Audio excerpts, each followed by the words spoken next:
민수기 10장. 주께서 모세에게 이르셨다. 너는 은을 망치로 두드려 펴서 나팔 2개를 만들어라. 사람들을 불러 모으거나 진영을 거두어 행진을 시작할 때 나팔을 사용하여라. 나팔 2개를 한꺼번에 길게 불면 이스라엘 백성이 만남의 장막 입구에 모이라는 신호이다. 나팔 하나만을 길게 불면 이스라엘 각 집안의 지도자들이 네 앞에 모이라는 신호이다. 나팔을 짧게 한 번 불면 동쪽에 진을 친 지파들이 출발하라는 신호요. 나팔을 짧게 2번 불면 남쪽에 진을 친 지파들이 출발하라는 신호이다. 이렇게 나팔을 짧게 부는 것은 행진을 시작하라는 신호이다. 이스라엘 백성을 한자리에 모두 모이게 하려면 나팔 2개를 길게 불어야 한다. 나팔은 제사장들인 아론의 아들들이 불어야 한다. 이 규정은 너희가 대대로 지켜야 한다. 적들이 쳐들어와서 그들을 치러 나갈 경우에는 나팔을 짧게 급히 불어라. 그러면 너희의 주 하나님께서 너희를 기억하고 적들로부터 너희를 구해 주리라. 정해진 절기나 매달 초하루 때 또 잔치를 벌이는 즐거운 날에는 번제와 화목제를 드리면서 나팔을 불어라. 그러면 내가 너희를 잊지 않고 기억하리라. 나는 너희의 주 하나님이다. 이스라엘 백성이 이집트를 나온 지 2년 되는 해 2월 14일 구름이 증거의 장막 위로 떠올랐다. 이스라엘 백성은 시내 광야에서 길을 떠나 구름이 바란 광야에 머물 때까지 행진을 계속했다. 이스라엘 백성이 주께서 모세를 통해 명령하신 대로 길을 떠나 행군한 것은 이번이 처음이었다. 유다 진영에 소속된 부대가 가장 먼저 출발했다. 유다 지파의 지도자는 암미나답의 아들 나손이었다. 뒤를 이어 출발한 이사갈 지파는 지도자가 수알의 아들 느다넬이었고 그 다음에 출발한 스불론 지파는 지도자가 헬론의 아들 엘리압이었다. 다음으로는 게르손의 자손들과 무라리의 자손들이 성막을 메고 출발했다. 다음으로는 르우벤 진영에 소속된 부대가 깃발을 앞세우고 길을 떠났다. 르우벤 지파의 지도자는 스데울의 아들 엘리술이었고 뒤를 이은 시므온 지파는 지도자가 수리사떼의 아들 술루미엘이었으며 뒤를 이은 갓 지파는 지도자가 루엘의 아들 엘리아삽이었다. 다음으로는 레위인인 고앗의 자손들이 성막 안에서 사용하는 여러 기구들을 메고 출발했다. 성막은 그들이 다음 목적지에 도착하기 전에 세워져 있어야 했다. 다음으로는 에브라임 진영에 소속된 부대가 깃발을 앞세우고 길을 떠났다. 에브라임 지파의 지도자는 암미후세 아들 엘리사마이였고 뒤를 이은 므낫세 지파는 지도자가 부다술의 아들 가말리엘이었으며 뒤를 이은 베냐민 지파는 지도자가 기드오니의 아들 아비단이었다. 다음으로는 단 진영에 소속된 부대가 깃발을 앞세우고 길을 떠났다. 단 진영은 이스라엘 백성의 행진 대열 중 맨 뒤쪽이었다. 단 지파의 지도자는 암미사떼의 아들 아히에셀이었고 뒤를 이은 아셀 지파는 지도자가 오그란의 아들 바기엘이었으며 뒤를 이은 납달리 지파는 지도자가 에난의 아들 아히라였다. 이스라엘 백성은 이렇게 부대별로 순서를 지켜가며 행진했다. 그때 모세가 미디안 사람 르우엘의 아들인 그의 처남 호밥에게 말했다. 우리는 주께서 우리에게 주시겠다고 약속하신 땅을 향해 가려고 하네. 처남도 우리와 함께 가도록 하세. 주께서 우리 이스라엘 백성에게 좋은 땅을 주시겠다고 약속하셨으니 우리가 처남을 잘 대우해 주도록 하겠네. 호밥이 모세에게 대답했다. 아닙니다. 난 가지 않겠습니다. 나는 친족들이 살고 있는 내 고향으로 돌아가야 합니다. 그러자 모세가 간청했다. 제발 우리를 떠나지 말아주게. 처남은 광야 지리에 밝으니 우리가 어디에 진을 쳐야 할지 알려주어야 하지 않겠나. 만일 처남이 우리와 함께하면 주께서 우리에게 주시는 복을 처남도 함께 누리게 될 걸세. 이스라엘 백성은 주의 산을 떠나 법궤를 앞세우고 사흘 동안 행진을 계속하면서 쉴 만한 곳을 찾았다. 이스라엘 백성이 길을 떠나면 주의 구름이 그들 위를 덮어주었다.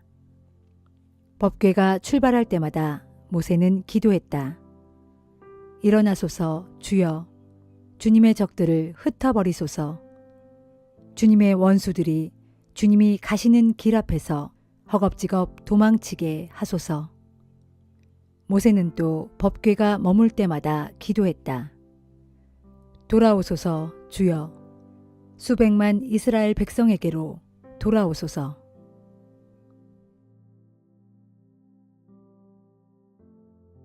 시편 46편. 하나님께서는 우리의 피난처시요 우리의 힘이시니 어려운 고비 때마다 우리에게 항상 도움을 베푸시도다. 그러므로 땅이 심하게 흔들린다 해도 산들이 바다 한가운데로 빠져 들어간다 해도 우리에게는 아무 두려움이 없도다. 바다에 거센 폭풍이 몰아쳐 사나운 물결이 일어난다 해도 그 물결이 흘러넘쳐 산들을 무너뜨린다 해도 진실로 우리에게는 아무 두려움이 없도다. 오 강이여, 강물이 흘러들어 그 물줄기가 하나님의 도성을 기쁘게 하고 지극히 높으신 이의 거룩한 집을 즐겁게 하는구나. 하나님께서 그 도성 안에 계시니 그 도성은 결코 흔들리지 않으리. 그것은 하나님께서 동틀 때부터 부지런히 도우시기 때문이도다. 세상 나라들마다 소란을 피우고 땅의 왕국들마다 흔들거려도 주께서 큰 소리로 한번 호령하시니 땅이 마구 녹아내리는구나. 만군의 주께서 우리와 함께 계시니 진실로 야곱의 하나님께서 우리의 피난처가 되시도다. 뭇 민족들아 어서 와서 보라. 주께서 이루어 놓으신 놀라운 일들을. 그분께서 온 땅을 황폐하게 만드셨도다. 주께서는 이 세상 땅끝까지 전쟁을 그치게 하시리니 모든 활을 꺾어버리시고 창을 부러뜨리시며 전차들을 모조리 불살라 버리시리라. 그러므로 귀 기울여 주의 음성 들어보아라. 너희는 잠잠하여라. 그리고 차분히 생각하여 내가 하나님인 줄 알라. 내가 문 민족들을 위해 더없이 높아질 것이니 온 세상 만민이 나를 드높이리라. 진실로 전능하신 만군의 주께서 우리와 함께 계시니 야곱의 하나님께서는 정녕 우리의 피난처가 되시도다. 시편 47편. 모든 민족들아 다 함께 손뼉을 쳐라. 소리 높여 하나님께 기쁨의 함성을 외쳐라. 지극히 높으신 주께서는 진실로 지엄하신 분이시니 온 땅을 다스리시는 위대한 왕이시다. 주께서는 만 백성을 우리 발 아래 엎드리게 하셨고 문 나라를 우리 발 아래 무릎 꿇게 하셨다. 주께서 우리에게 살 땅을 골라주셨으니 그러므로 그분께서 사랑하시는 야곱이 큰 영화를 입었도다. 환호소리 울려 퍼지는 가운데 하나님께서 올라가신다. 나팔소리 우렁찬 가운데 주께서 올라가신다. 그러므로 하나님께 찬양의 노래를 불러라. 소리 높여 하나님을 찬양하라. 우리 왕이신 주를 찬양하여라. 하나님께서는 온 땅을 다스리시는 왕이시니 너희는 시를 지어 그분을 찬양하여라. 진실로 하나님께서는 문 나라를 다스리시는 왕이시니 그분의 거룩한 보좌에 앉으시어 온 나라를 다스리신다. 보라, 백성들을 다스리는 무통치자들이 몰려든다. 그들이 아브라함의 하나님 곧 우리 주님의 백성이 되려고 다 함께 모였다. 세상의 모든 군왕들이 다 주께 속해 있으니 진실로 그 누가 하나님보다 더 높으랴.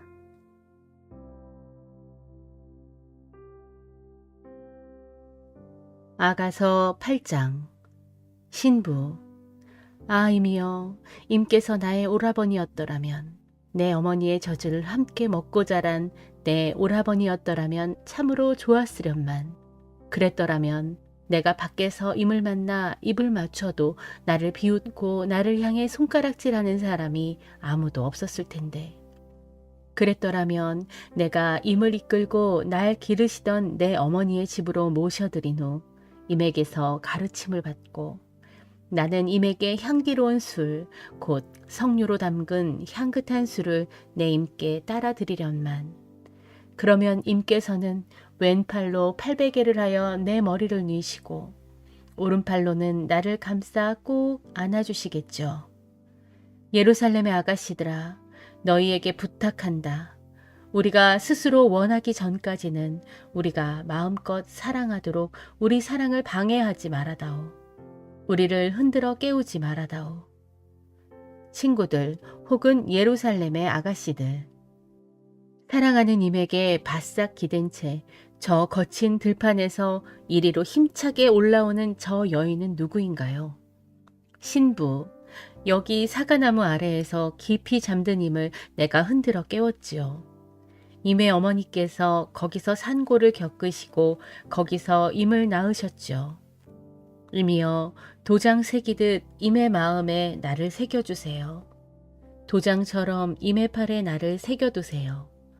사랑은 죽음처럼 강한 것, 사랑의 시샘은 무덤처럼 잔인하여 맹렬한 불길 마냥 거세게 활활 타오르죠. 이 거센 사랑의 불길은 세상에 그 무엇으로도 끌 수 없답니다. 많은 물로도 끌 수 없고 홍수가 나더라도 이 사랑의 불길을 도무지 덮어 끌 수 없답니다. 누군가 자신의 전 재산을 몽땅 주고서라도 이 사랑과 감히 바꾸려 한다면 그는 도리어 비웃음만 당하고 말겠죠.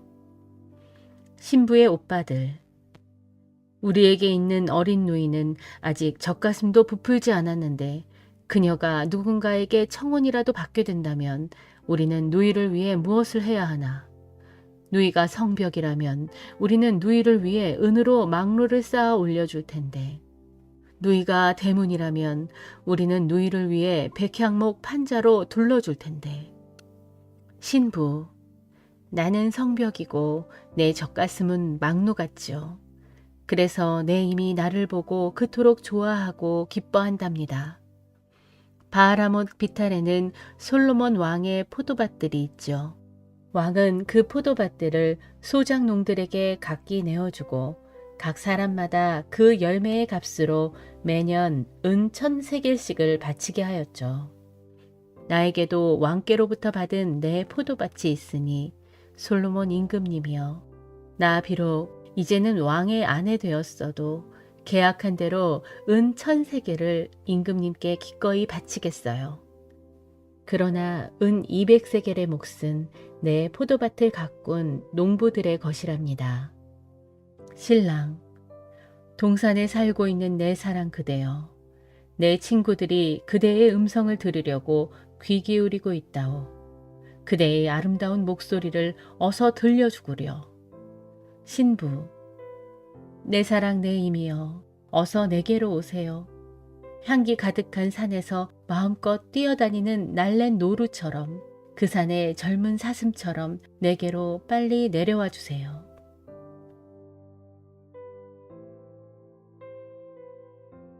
히브리서 8장.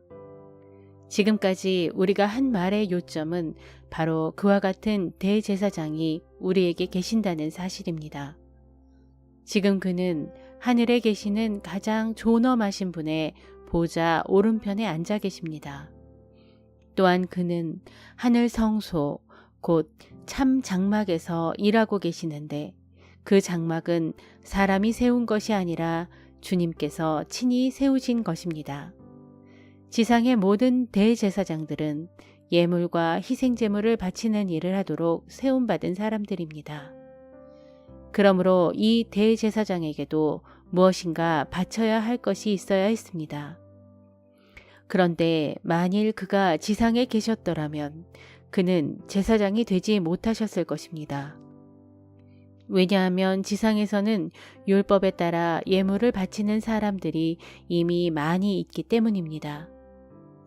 그러나 지상의 제사장들이 섬기는 땅의 성소는 하늘에 있는 참 성소의 그림자요 모형에 불과합니다. 옛적에 모세가 장막을 세우려고 했을 때 하나님께서 모세에게 지시하시기를 너는 명심하여 내가 산 위에서 내게 보여준 모형에 따라 모든 것을 만들도록 하여라 하신 것은 바로 이런 사실 때문입니다. 참으로 예수께서 받으신 대제사장의 직분은 레위 계통의 대제사장 직분보다 훨씬 탁월한 것이었습니다. 왜냐하면 예수께서는 더 나은 언약의 바탕 위에 세워진 더 나은 언약의 중재자이시기 때문입니다.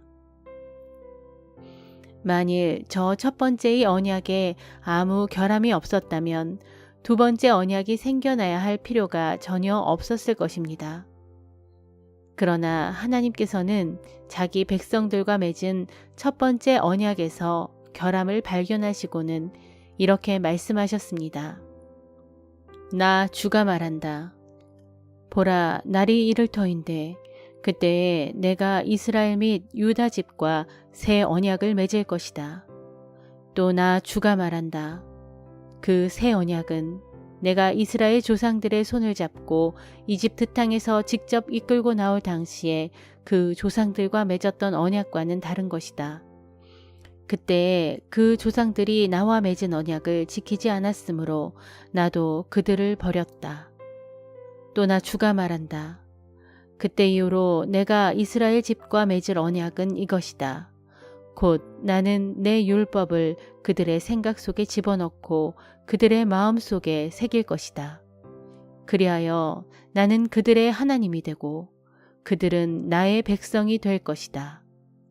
그러면 이제부터는 어느 누구도 주님을 알라 하고 말하면서 자기 이웃이나 형제를 가르칠 필요가 없게 될 것이다. 왜냐하면 그때에는 가장 작은 자에서부터 가장 큰 자에 이르기까지 모두가 다 나를 알 것이기 때문이다. 그리고 그때에 나는 그들의 허물을 불쌍히 여겨 다시는 그들의 죄를 기억하지 않을 것이다. 이처럼 하나님께서는 새 언약이라는 표현을 사용하심으로써 첫 번째 언약을 낡고 쓸모없는 것으로 여기셨습니다. 낡고 쓸모없게 된 것은 이내 사라지게 마련입니다.